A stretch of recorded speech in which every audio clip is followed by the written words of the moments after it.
Salut la compagnie, c'est Jules Melon et aujourd'hui dans Impro Ciné Critique, attention, c'est la 666e. Il est donc temps pour moi de faire un retour diabolique sur un film d'horreur culte sorti en 1973 et que tout le monde connaît au moins de nom ou de réputation, L'Exorciste, réalisé par William Friedkin, adapté d'un roman de William Peter Blatty qui écrit d'ailleurs le scénario, et avec au casting Ellen Burstyn, Linda Blair, une jeune actrice qui à mon avis ne se remettra jamais de cette expérience puisqu'elle joue la petite possédée Regan, Jason Miller ou encore Max von Sydow, le regretté qui vient de nous quitter. Voici un moyen de lui rendre un petit hommage. Alors, avant de faire synopsis et ressenti, je vais vous parler de mon contexte personnel par rapport à ce film que je n'avais vu jusque-là qu'une seule fois, assez jeune, je vais avoir 15-16 ans, et évidemment il m'avait marqué par ces scènes qui sont d'ailleurs rentrées dans le subconscient collectif, genre donc la petite possédée qui déambule dans les escaliers à quatre pattes à l'envers,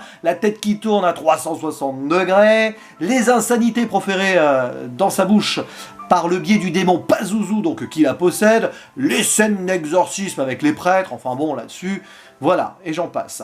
Sauf que l'histoire en elle-même, finalement, j'avais un peu oublié le développement des personnages, comment le build-up est mené, et il faut avouer que c'est un film qui est super bien géré à ce niveau-là, un vrai film d'horreur à l'ancienne, si vous voulez, puisque il prend son temps pour installer les choses, avec un côté très réaliste d'abord, même, on va dire, cartésien, pour nous faire rentrer de plus en plus profondément dans une certaine horreur surnaturelle. L'histoire donc de cet exorciste, c'est celle d'une famille à peu près tranquille, avec la mère qui est une actrice assez reconnue, et un beau jour, la fille, Regan, donc qui est pas loin de l'adolescence, commence à se retrouver avec un comportement plutôt étrange. Et ce qui est intéressant dans le film, justement, j'en parlais du build-up cartésien et tout, c'est qu'au début, on essaie de trouver des explications rationnelles à tout ça. Donc on fait intervenir la médecine, des psychiatres, même la police, parce qu'à un moment il y a un accident autour donc du beau-père, un réalisateur. D'ailleurs c'est très intéressant, petite parenthèse, puisque l'acteur qui interprète, donc je sais plus comment il s'appelle, donc le nom de ce personnage, ce réalisateur, va mourir pendant le tournage du film, d'une grippe assez ravageuse apparemment, et donc je pense que ceci a été intégré dans le scénario un petit peu à la va-vite, voilà, parce que le personnage disparaît beaucoup plus vite que prévu. Bref, tout a l'air, voilà, on essaie de comprendre ce qui se passe, et puis un beau jour, quand trop d'effets surnaturels s'en viennent, on fait appel à l'église pour donc, à terme, pratiquer un exorcisme. Bon, et c'est un film qui prend son temps, moi j'aime bien, parce que même dans les films d'horreur d'aujourd'hui, c'est plus dans le jumpscare, alors là, vous allez me dire, le jumpscare, il est forcément là dans les scènes d'exorcisme ou quand on voit la petite fille dire des cochonneries ou faire des trucs bizarres, mais ça passe, quoi, c'est à l'ancienne. Maintenant, c'est là que je vais instaurer un petit bémol par rapport à mon avis général, c'est que je trouve que le film a un peu mal vieilli. Alors attention, 1973, il faut se rendre compte que dans 3 ans, ça fera 50 ans, et oui, que le film aura été tourné et donc est sorti. Vous rendez-vous compte? C'est assez fou. Donc, mal vieilli peut-être, pas dans le rythme en tout cas, ça c'est bien, mais peut-être dans les maquillages, par moments ça fait un peu grossier. Notamment l'idée, alors je ne sais pas pourquoi, j'ai pas fait de recherche à ce sujet, l'idée de prendre Max von Sydow pour jouer un prêtre de 70 ans. Je viens de dire, enfin en intro, qu'il vient de nous quitter. 70 ans plus 50, ça veut dire qu'il serait mort à 120 ans. Pas du tout, il est mort à 90. C'est-à-dire qu'à l'époque du tournage, il avait la quarantaine, et donc on lui a demandé d'interpréter le rôle d'un prêtre plus vieux, et on l'a grimé. Le problème c'est que ça se voit un petit peu, et je me demande pourquoi ils ont fait ce choix. Voilà, je sais pas, peut-être pour prendre un acteur dans la force de l'âge pour interpréter son personnage. C'est vrai qu'il y a des scènes un petit peu... voilà, il faut tenir le coup. Peut-être, je ne sais pas. Bon, si vous savez ceci en commentaire, n'hésitez pas à le dire. Donc voilà, il y a des petits trucs qui font que... Ouais, ça fait film des années 70. Et le revoir aujourd'hui, si tu prends pas suffisamment de recul, tu vas forcément trouver certaines choses un petit peu vieillottes. Ensuite, je me rends compte juste que c'est plus tout à fait mon style, ce genre de métrage, des films de possession. Ça fait un peu grossier par moment, quand le démon prend vie à l'intérieur de la petite fille, à dire des saloperies dans tous les sens. Voilà, excusez-moi du terme, mais c'est ça. Disons que, c'est pas que j'accroche pas, mais je suis pas à la fond dedans. Disons que sur le plan de l'horreur, j'ai pas eu de frisson en le revoyant. Alors certes, à l'époque, ça avait fait son effet, mais j'étais jeune.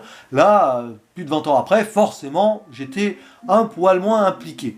Donc, sur le plan subjectif et personnel, il ne rentrera pas dans mes... Enfin, il ne figure pas, et d'ailleurs, de mémoire, je me posais la question, mais là, maintenant, j'en suis certain, il n'est pas dans le panthéon de mes films d'horreur préférés, même si, j'avoue, quand même, qu'il fait partie, pour moi, des pans des pans de la construction du film d'horreur, qui, forcément, a inspiré énormément de métrages par la suite. Allez, je vais quand même vraiment dire des bonnes choses dessus, sur les acteurs, parce que, forcément...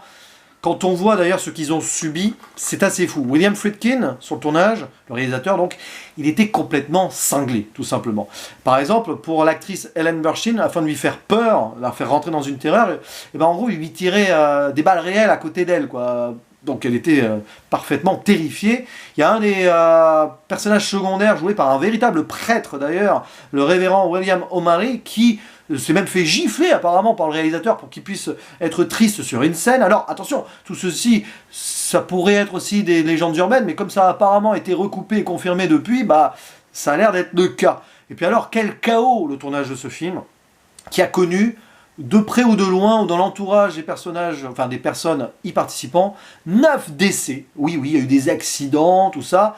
Et même le fils donc, de l'acteur Jason Miller, qui joue le prêtre Damien Carras, est décédé pendant le tournage.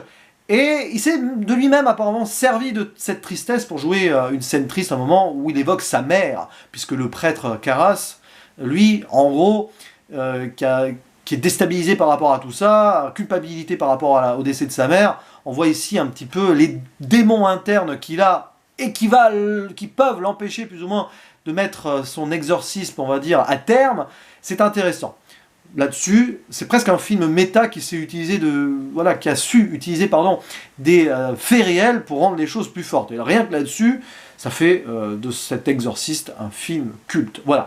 Et puis voilà, là aussi ces thématiques-là, donc évidemment le passage à l'adolescence, avec cette possession, on peut mettre ça en parallèle, de la petite fille, le problème de la foi en l'humanité ou la foi en Dieu, qui est questionné à travers le personnage des deux prêtres. Donc j'en ai parlé, le jeune Damien Carras, ou l'âgé qui est le prêtre Merrin, joué par Max von Sydow, qu'on voit au début déterrer une statue en pierre de Pazuzu et qui, on voit, est en mode déclin par rapport à sa foi envers l'humain. Vous voyez, donc le fait de les voir associés à la fin, alors qu'ils sont tous les deux, on va dire, liés dans cette déchéance spirituelle, si vous voulez, c'est intéressant face au mal suprême.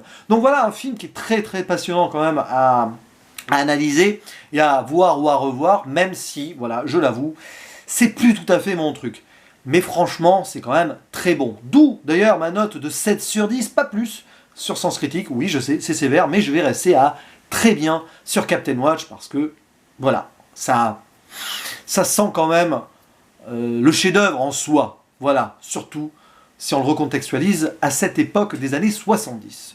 C'est tout ce que j'avais à dire sur ce film, et je vous dis donc à la prochaine. Ciao.